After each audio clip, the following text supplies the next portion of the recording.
Kenneth, TJ. what are your feelings on Ryan Silverfield absolutely crushing Crushing, the transport portal lately? crushing the transfer portal. Dude, real quick, before we listen, thank you, Uncle Fred. Right? Like, thank you. That dude, he's in it. I said it in the Discord. He's in his bag, bro. Man is in his bag. You know, it does seem like he has been a guy over the last couple of years who's been, hey, I committed to you as a player. You Yep. committed to us out of high school. I committed to you. We're going to see you grow. And it seems like he's kind of like your feelings these days. And I'm going to bring someone in, and if it feels like recruiting over you, then you just win the battle, right? Win the Yeah, everyone battle. here's going to have to battle. It's that Yeah. simple. I mean, Yeah. my man knows that it's his job to win games.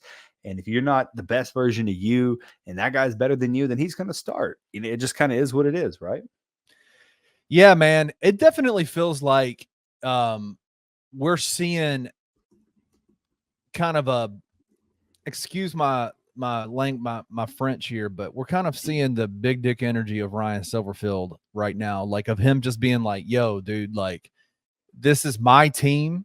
I'm bringing in guys like I think that swagger of bringing in Nowitzki to be the defensive line coach. I think the way that whole thing worked out, I was like, "Daggum, dude, this dude is just killing the offseason, man, like killing it."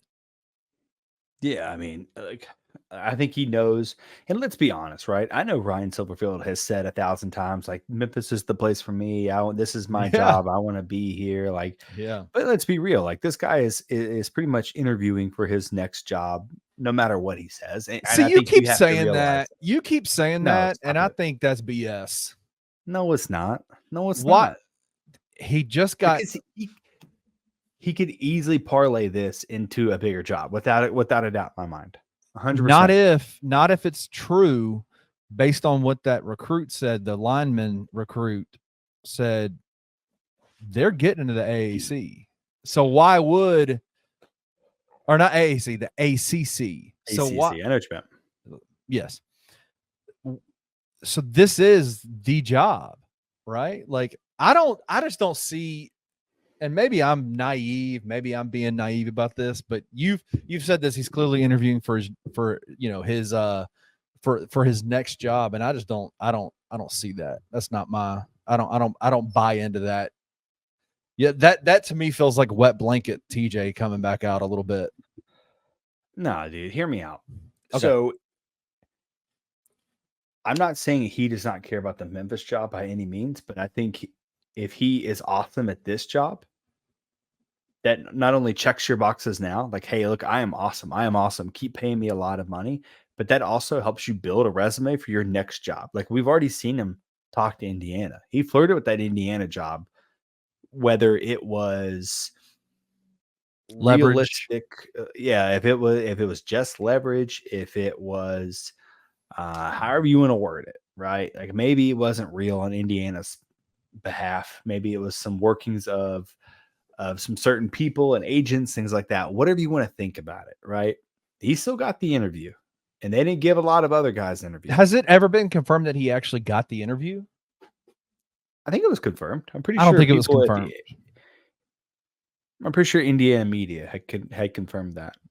I just Pretty sure remember of them that. saying that there was an interest there. I never saw an actual interview took place, but I might be wrong. I Maybe, could be wrong. yeah, I could be wrong too. I don't know. Anyway, I think that he is putting together as good of a team as he can. He's going to win a lot of games, and if he is not the coach here next year, I wouldn't be a single bit surprised because of this previous year he had, and if he could segue that into an incredible year this year, I'm okay being a stepping stone university as long as we continue to be a stepping stone, because that means we keep having success and we're continually moving and moving and moving.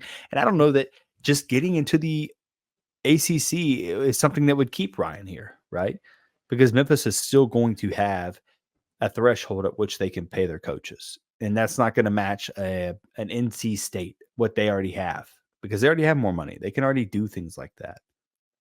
The threshold changes if they're in a different, if they're in a To an P4 extent. conference.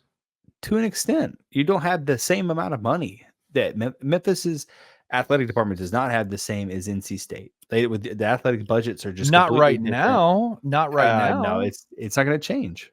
I mean, it will change, right? Don't get me It'll wrong. absolutely It will change. change.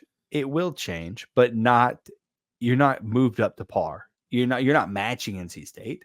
It'll change for multitude of reasons. Number one, because you're getting a bigger buyout, right? Like you're getting a bigger conference share, right? Because you're in a bigger conference with a better TV deal. Number one. Number two, you're also getting, you don't think that if the Tigers get into a bigger conference and are consistently up there, even if they're in the AAC, consistently in that college football playoff conversation every single year, that there's not going to be a crap ton of boosters that are going to step in and say, let's start giving more and more money to this program? I mean, I think it's a little bit different in Memphis because I think you're almost, I don't want to say you've tapped the well dry. No, you ain't tapped nothing. But you're hitting a pretty big portion of that booster base already. I'm sitting here, you got me diving in PDFs of the Houston budget book on what they spent on sports when they were in the American and what they have now. And I guarantee you that number has not moved that dramatically that quickly. It's going to take some time before that number moves. But you got me over here looking it up. I'm going to find it and I'm going to post it. But you also said earlier that a bigger and better job, and then you mentioned Indiana. I wouldn't say Indiana football is a better job than Memphis is. Are you kidding me? So what do we mean by better in that instance, right? If you're talking about pay, then okay, I'll give that to you. But in terms of like success on the field, being in the conversation for conference titles and college football playoff opportunities, listen, Elijah Herring just left Tennessee to come play for Memphis because he knows that Memphis will probably be in the playoffs and Tennessee won't. He told me that specifically. He told me that. You made that up. I might have made that up a little bit. I've never talked to Elijah Herring, but I heard rumors. No, actually, it was Brandon Bumgarner that said that. That's what it was. Okay. Scratch that argument.